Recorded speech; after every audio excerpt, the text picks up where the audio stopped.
بسم اللہ الرحمن الرحیم۔ السلام علیکم محترم ناظرین، کھانا کھانے کے بعد پانی پینے سے معدہ نکارا ہو جاتا ہے، انسان بہت سی انوکھی بیماریوں میں مبتلا ہو جاتا ہے۔ نمک سے کپڑوں میں لگی گرد اور دھول مٹی جلد نکلتی ہے، کپڑوں کا رنگ خراب نہیں ہوتا اور کپڑوں میں چمک آتی ہے۔ وزن کم کرنے کے 5 آسان اور مفید طریقے۔ رات کا کھانا 8 بجے سے پہلے کھا لیں۔ سونے سے پہلے 1 کپ گرین ٹی ضرور پئیں۔ دن میں 4-5 بار سیڑھیاں چڑھیں اور اتریں۔ کودنے والی رسی سے ورزش کریں۔ کھانے کے لیے چھوٹی پلیٹ اور چھوٹے چمچ کا استعمال کریں۔ پانی میں السی کے بیج کا پاؤڈر ملا کر روزانہ پئیں۔ کم از کم 2 ماہ مستقل استعمال کریں، انشاءاللہ PCOS سے چھٹکارا مل جائے گا۔ السی کے بیج وزن گھٹانے میں مدد کرتے ہیں۔ سفید لوبیا ایک ایسی سبزی ہے جو جسم سے بلغم کو خارج کرنے کا باعث بنتی ہے۔ سفید لوبیا کے دانے پیس کر چہرے پر لیپ کرنے سے چہرہ نکھر جاتا ہے۔ سفید لوبیا کے نرم پتوں میں فولاد پایا جاتا ہے جو آئرن کی کمی کو پورا کرتا ہے۔ باجرے کی روٹی سے انسان کا جسم چاق و چوبند رہتا ہے اور جسم میں چربی کم کرنے اور اعصاب کو طاقت پہنچانے کی خصوصیت پیدا ہوتی ہے۔ کالے بھنے چنے کھانے سے وزن کم ہوتا ہے۔ خواتین کی صحت کے لیے یہ بہت اچھے ہیں، بچوں کی نشو و نما کے لیے مفید ہیں۔ گھر سے جادو اور جراثیم بھگانے کے لیے کلونجی کی دھونی دیں۔ گھر سے باہر نکلتے وقت آیت الکرسی پڑھنے سے مقاصد میں کامیابی حاصل ہوتی ہے اور پریشانیاں ختم ہوتی ہیں۔ اگر آپ کے سر کے بال گرتے ہیں تو ابلے ہوئے چاولوں کے پانی سے سر کو دھوئیں۔ کھڑے ہو کر پانی پینے سے گھٹنوں کا درد ہو سکتا ہے۔ کھانے میں کڑوی چیزوں کے استعمال سے صحت بہتر رہتی ہے۔ اگر صبح کے وقت گرم پانی میں شہد ملا کر پی لیا جائے تو آپ کا وزن بھی تیزی سے کم ہو جائے گا اور آپ کو ڈپریشن سے نجات بھی ملے گی۔ کیلے کا ملک شیک خون کی کمی نہیں ہونے دیتا اور آپ کی ہڈیوں کو بھی مضبوط کرتا ہے۔ دہی میں چینی ڈال کر کھانے سے پیٹ کے درد میں آرام ملتا ہے۔ دماغی کمزوری دور کرنے کے لیے اخروٹ اور کشمش صبح نہار منہ 1 چمچ کھا لیں۔ صبح نہار منہ ایک سرخ ٹماٹر دودھ پلانے والی ماؤں کے لیے استعمال کرنا بہت مفید ہے، اس سے بچے کی صحت اچھی ہوتی ہے۔ سرخ ٹماٹر کا جوس حمل کے دوران پینا بہت مفید ہوتا ہے، اس سے معدہ درست رہتا ہے، قے اور متلی سے نجات ملتی ہے۔ جس کسی کو ٹینشن یا بے خوابی کا مرض ہو اسے چاہیے کہ وہ ادویات کی بجائے خالص شہد کا استعمال کرے۔ روزہ رکھنے سے ہم جسم کے کچرے کو باہر نکال سکتے ہیں۔ اگر لحاف سے پرانی بو یا نمی کی بو آ رہی ہو تو اس پر بیکنگ سوڈا چھڑک دیں، بو ختم ہو جائے گی۔ بغیر ٹھنڈا کیے آم کا استعمال اکثر جسم پر پھوڑے، پھنسیاں اور آنکھوں کی بیماریاں پیدا کرتا ہے۔ اگر معدے میں گیس اور تبخیر ہو تو پھر بینگن کا سالن کھائیں، جس سے آپ کو دست آئیں گے جو آپ کی صحت کے لیے بہتر ہے۔ دودھ پلانے والی مائیں میٹھے آم خوب کھائیں، اس کے بعد پکی لسی کا استعمال کریں، اس عمل سے ان کے دودھ میں وافر مقدار میں اضافہ ہوگا۔ پیشاب میں جلن کی تکلیف ہو تو خربوزے کھانے سے تکلیف دور ہو جاتی ہے۔ تربوز کا جوس بنا کر صبح خالی پیٹ پینے سے سر کا درد ختم ہو جائے گا۔ دہی کی لسی بنا کر پینے سے انسانی جسم بہت سی بیماریوں سے محفوظ ہو جاتا ہے۔ پھوڑے، پھنسیاں اور خارش والے مریض موسمیاں روز کھائیں، جس سے انہیں موذی مرض سے نجات حاصل ہو سکتی ہے۔ نکسیر کا خون اگر بار بار بہتا ہو تو دماغ کمزور ہو جاتا ہے، ایسے مریض کو اگر جاپانی پھل استعمال کرایا جائے تو وہ دنوں میں تندرست ہو سکتا ہے۔ جس شخص کے منہ میں بار بار چھالے نکل آتے ہوں اسے ہر روز ٹماٹر زیادہ کھانے چاہئیں اور ٹماٹر کا رس پانی کے ساتھ ملا کر اس سے کلیاں کرنی چاہئیں۔ سنگترے میں موجود وٹامن سی آپ کی ٹینشن کو فوری ریلیف کر دیتا ہے۔ اگر بدہضمی، معدے کی خرابی اور تیزابیت کی وجہ سے سر میں درد ہو تو 1 چٹکی نمک زبان پر رکھ لیں اور 10 منٹ بعد 1 گلاس ٹھنڈا پانی پی لیں، آپ کے سر کا درد ختم ہو جائے گا۔ اگر کسی کے کان میں درد رہتا ہو یا کم سنائی دیتا ہو تو 2 قطرے کڑوے بادام کا تیل کان میں صبح شام ڈالنے سے کان کا درد ختم ہو جائے گا۔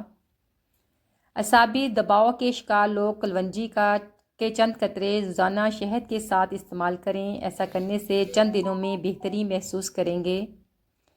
جب ہڈیاں کمزور ہو جائیں اور ہڈیوں میں درد رہنے لگے تو ہمیشہ ہڈی والا گوشت چپاتی کے ساتھ استعمال کریں۔ ادرک کا رس اور گھی ملا کر پینے سے کمر کے درد میں بہتری آتی ہے۔ گردے کی پتھری نکالنے کے لیے 1 کلو دودھ میں 1 کلو پانی ملا کر روزانہ پئیں۔ جس نے بیمار کی عیادت کی تو وہ اتنے وقت جنت کے ایک کنارے پر رہا۔ ہمیشہ کے لیے جوانی چاہتے ہو تو روزانہ دودھ میں اس گول کا چھلکا ڈال کر پیو۔ جو خالی پیٹ ادرک کا رس پیتا ہے وہ بوڑھا بھی ہو جائے تو جوان رہتا ہے۔ جو شخص بیٹیوں کی وجہ سے آزمایا گیا اور اس پر صبر کیا تو وہ بیٹیاں اس کے لیے جہنم کی آگ سے رکاوٹ ہوں گی۔ جلدی جلدی اور تیز تیز کھانا کھانے سے وزن بڑھتا ہے۔ بکری کا دودھ ہر 1 گھنٹے بعد ڈینگی کے مریض کو پلایا جائے تو ایسا کرنے سے مریض کے پلیٹلیٹس بڑھ جائیں گے۔ باتھو کی سبزی برس کے نشانات پر لگانے سے برس کے نشانات ختم ہو جاتے ہیں۔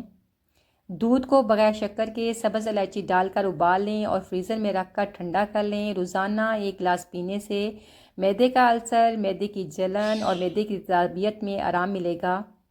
جن لوگوں کو زیادہ ڈکاریں آتی ہوں انہیں چاہیے کہ خشک دھنیا دن میں 1 چٹکی 3 سے 4 مرتبہ منہ میں ڈال کر چباتے رہیں۔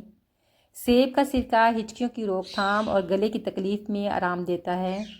بادام کا تیل چہرے کی ڈیڈ سکن اور کیل مہاسوں کو ختم کرتا ہے۔ کسی بھی وبا کی صورت میں کشمش کا استعمال کریں۔ دال یا چنے پکاتے وقت اگر اس میں تھوڑا سا دودھ ڈال دیا جائے تو یہ فوراً گل جاتے ہیں۔ اخروٹ کھانے سے پیشاب بار بار نہیں آتا۔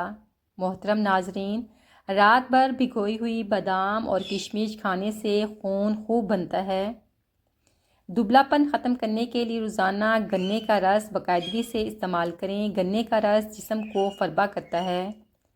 جس گھر سے پرندوں، جانوروں اور چونٹیوں کو رزق ملتا ہے اس گھر سے کبھی رزق ختم نہیں ہوتا۔ کھانے میں ہلدی، ادرک اور کالی مرچ کا استعمال زیادہ سے زیادہ کریں۔ گیس ٹربل سے نجات ملے گی۔ افطاری کے بعد روزانہ تھوڑا سا جو کا دلیا کھا لیا کریں۔ اس سے دماغی سکون، بدن میں چستی اور معدہ ٹھیک رہتا ہے اور خاص بات سحری میں بھوک خوب لگتی ہے۔ دودھ پینے کے فوراً بعد چند غذائیں ایسی ہیں جو نقصان کا باعث بنتی ہیں، احتیاط ضروری ہے۔ دودھ کے بعد مچھلی کھانا جسم میں الرجی اور زہریلا اثر پیدا کر سکتا ہے۔ دودھ کے فوراً بعد کینو یا مالٹا کھانا معدے میں تیزابیت بڑھا دیتا ہے۔ اگر آپ نے دودھ پیا ہے تو اچار سے پرہیز کریں، یہ معدے کو جلا دیتا ہے۔ دودھ کے بعد انڈا کھانا بھی جسم میں ری ایکشن پیدا کر سکتا ہے، خاص طور پر حساس لوگوں میں۔ مالٹا کھانے کے بعد فوراً چائے پینا ہاضمہ کمزور کرتا ہے اور گیس بڑھاتا ہے۔ ترش پھل کھانے کے بعد سموسے، پکوڑے کھانا بھاری پن اور بدہضمی پیدا کرتا ہے۔ کینو یا مالٹا کھانے کے بعد مٹھائی یا چاکلیٹ کھانا بھی مناسب نہیں۔ ایسی بھاری چیزیں کھانے سے پہلے ہمیشہ 2 سے 3 گھنٹے کا وقفہ رکھیں۔ کشمش بھگو کے کھانے سے آئرن جسم میں بہتر جذب ہوتا ہے جو بالوں کے گرنے، جلد کے مسائل دور کرنے میں مدد دیتی ہے۔ بادام بھگو کے کھانے سے وزن بڑھنے میں مدد ملتی ہے۔ انجیر بھگو کر کھانے سے جسم کو طاقت ملتی ہے اور وزن بڑھتا ہے۔ السی بھگو کے کھانے سے ہارمونز کے مسائل حل ہو جاتے ہیں۔ میتھی بھگو کے کھانے سے قبض اور معدے کے مسائل دور ہوتے ہیں۔ ہفتے میں 2 روزے رکھنے سے کبھی جوڑوں کا درد کا مسئلہ نہیں آتا۔ انڈے ابالنے والا پانی اگر بچے کو پلا دیں تو بچہ جلدی بولنا شروع کر دیتا ہے۔ مسواک کرنے سے کبھی منہ کے کینسر کی بیماری نہیں ہوتی۔ کھانے کے بعد پانی نہ پینے سے جوانی دیر تک قائم رہتی ہے۔ رات کو آنکھوں پر تیل لگا کر سونے سے صبح آنکھ جلدی کھل جاتی ہے۔ محترم ناظرین، کھانا کھانے سے پہلے کوئی بھی ایک پھل کھانے سے زندگی بھر جسم میں کمزوری نہیں ہوتی۔ گائے کا گھی لیں، اس کو نیم گرم کریں، اسے اپنی ناک پہ لگائیں اور مالش کریں، ہونٹ آپ کے نہیں پھٹیں گے۔ اگر کھانا پکاتے وقت اس میں تھوڑی سی کلونجی ڈال دی جائے تو گھر کا کوئی بھی شخص موذی مرض کا شکار نہیں ہوگا انشاءاللہ۔ اگر آپ دوپہر میں 15 سے 30 منٹ تک سوتے رہتے ہیں تو یہ ہمارے جسم کے لیے فائدہ مند ہے، ہمارا دماغ بہتر کام کرتا ہے۔ ہمیں چاہیے کہ دوپہر میں بس 15 سے 30 منٹ تک ہی آرام کریں کیونکہ زیادہ سونا ہمارے جسم کے لیے اچھا نہیں ہوتا۔ زیادہ سونے سے بڑھاپا جلدی آ جاتا ہے۔ دودھ گرم کر کے پینا ہڈیوں کو مضبوط کرتا ہے۔ الائچی والا دودھ موت کے علاوہ ہر چیز کا علاج ہے۔ ہلدی والا دودھ جسم سے زہریلے مادوں کو ختم کرتا ہے۔ سونف والا دودھ دماغ کو تیز کرتا ہے۔ السی کا دانہ ڈال کر دودھ کا استعمال نظروں کو تیز کرتا ہے۔ محترم ناظرین، دودھ میں آملہ کا مربع جسم کو جوان رکھتا ہے۔ دودھ کے ساتھ گاجر کا استعمال جلد کو خوبصورت رکھتا ہے۔ چینی چھوڑنے سے کیا ہوتا ہے یہ سن کر آپ حیران ہو جائیں گے۔ آپ کا مدافعتی نظام بہت تیز ہو جائے گا۔ آپ کا بڑا ہوا پیٹ اور موٹاپا بالکل ختم ہو جائے گا۔ آپ کی صحت بہت اچھی ہو جائے گی۔ تو محترم ناظرین، یہ تھی میری آج کی ویڈیو۔ امید ہے آپ کو اچھی لگی ہوگی۔ اگر اچھی لگی ہو تو پلیز لائک، شیئر اور سبسکرائب کرنا نہ بھولیں۔